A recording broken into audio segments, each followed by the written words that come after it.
అయోధ్య రాముల వారిని తలుచుకోకుండా ఉండలేము. అలాగే అయోధ్య పూజా సామాగ్రి కూడా వాడకుండా ఉండలేము. అయోధ్య పూజా సామాగ్రి వాడండి, మీ పూజని పరిపూర్ణం చేసుకోండి. డీలర్షిప్, డిస్ట్రిబ్యూషన్, హోల్సేల్ కై సంప్రదించవలసిన నంబర్లు. జిల్లా యూనిట్గా డెవలప్మెంట్, స్థానిక అవసరాలకు తగ్గట్టు నిధులు, రాష్ట్ర ప్రభుత్వం నిర్ణయం, అనుకూలతను బట్టి ప్రాజెక్టులు, పరిశ్రమల ఏర్పాటు. ఇక ఎంపీలు, ఎమ్మెల్యేలు, కలెక్టర్ల నుంచి ప్రతిపాదనల సేకరణ, డెవలప్మెంట్ ప్రోగ్రామ్స్ కోసం స్పెషల్ యాక్షన్ ప్లాన్. ప్రభుత్వ పెద్దల జిల్లాలకే అభివృద్ధి పరిమితం అవుతుందన్న విమర్శ రాకుండా చర్యలు తీసుకుంటా ఉంది ఇప్పుడున్నటువంటి ప్రభుత్వం. ఇక జిల్లాలో స్థానిక అవసరాలకు తగ్గట్టుగా అభివృద్ధి పనులు చేపట్టాలని, నిధులు కేటాయించాలని రాష్ట్ర ప్రభుత్వం నిర్ణయించింది. మంచి ముచ్చటేది. ఏ జిల్లాకు ఆ జిల్లాను యూనిట్ గా తీసుకొని డెవలప్మెంట్ కార్యక్రమాలు చేపట్టడం ఉంది. అంతకుముందు బీఆర్ఎస్ సర్కార్ల సిద్దిపేట, గజ్వేలు, సిరిసిల్ల, ఆ నియోజకవర్గాలు పక్కన వేములవాడ గుర్తురాదు, ఇది గుర్తురాదు. ఏ జిల్లాకు ఆ జిల్లాను యూనిట్ గా తీసుకునే డెవలప్మెంట్ కార్యక్రమాలు చేపట్టనుంది. ఆ అనుకూలతలను బట్టి ప్రాజెక్టులు, పరిశ్రమలు, విద్యా సంస్థలను ఏర్పాటు చేయాలనుకుంటుంది. ఇందుకోసం మంత్రులు, ఎంపీలు, ఎమ్మెల్యేలు, జిల్లా కలెక్టర్ల నుంచి ప్రపోజల్ తీసుకోనుంది. ఫలితంగా ఆయా ప్రాంత ప్రజల డిమాండ్లు, అవసరాలు తీరుతాయని రాష్ట్ర ప్రభుత్వం భావిస్తున్నది. అదే సమయంలో రాష్ట్రం అంతా సమాంతరంగా అభివృద్ధి చెందుతుందని అనుకుంటున్నది.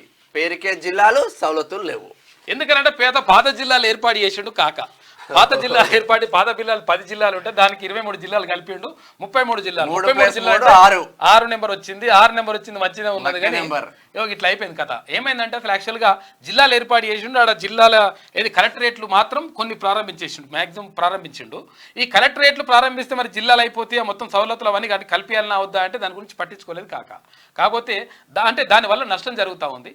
కాబట్టి తర్వాత ఇంకొకటి ఏంటంటే ముఖ్యమంత్రి తర్వాత ఉప ముఖ్యమంత్రి నియోజకవర్గాలే అభివృద్ధి చెందుతున్నాయి, ఆ జిల్లాలకి ప్రాధాన్యం ఇస్తున్నారు అనేటువంటి విమర్శలు రాకుండా, తర్వాత గత కేసీఆర్ ప్రభుత్వం చేసినటువంటి తప్పును మళ్ళీ చేయకుండా, అక్కడ కేసీఆర్ అంటే అధికారంలో ఉన్నప్పుడు అక్కడ సిద్దిపేట కానీ, తర్వాత సిరిసిల్ల కానీ, గజ్వేల్ కానీ, ఈ 3 నియోజకవర్గాలకే పూర్తి స్థాయిలో బడ్జెట్లు కేటాయించారు. 1000 కోట్ల రూపాయలు వాళ్ళకి కేటాయిస్తే కనీసం మరి మునుగోడుకు కానీ ఇంకొన్ని నియోజకవర్గాలకు 2000 కోట్లు వాళ్ళకి కేటాయిస్తే 2 కోట్లు కూడా కేటాయించలేనటువంటి విమర్శలు వచ్చినాయి.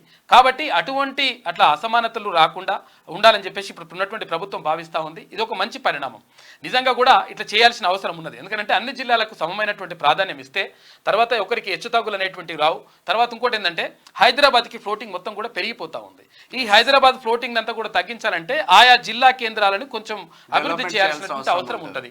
అప్పుడు చేసినప్పుడు ఏమవుతుందంటే ఈ ఫ్లోటింగ్ మొత్తం కూడా ఎక్కువ రాకుండా ఉంటుంది. ఉండడంతో ఏమవుతుందంటే అక్కడ కూడా అభివృద్ధి జరుగుతుంది, అక్కడ కూడా అవన్నీ కూడా జరుగుతాయి. కాబట్టి ప్రభుత్వం ఒక మంచి నిర్ణయం తీసుకుంటా ఉంది వీళ్ళందరితో మాట్లాడి. ఇక ప్రత్యేక యాక్షన్ ప్లాన్తో ముందుకు మంత్రులు, ఎంపీలు, ఎమ్మెల్యేలు, ఎమ్మెల్సీలు వారి జిల్లాలకు, నియోజకవర్గాలకు అవసరమైన డెవలప్మెంట్ కార్యక్రమాల కోసం సాధారణంగా సీఎంకు వినతి పత్రాలు ఇస్తూ ఉంటారు. ఒకే జిల్లాలో ఒకే అంశానికి సంబంధించి మంత్రి, ఎమ్మెల్యే, స్థానిక లీడర్లు విన్నవించుకోవడం ప్రభుత్వం దృష్టికి వచ్చింది.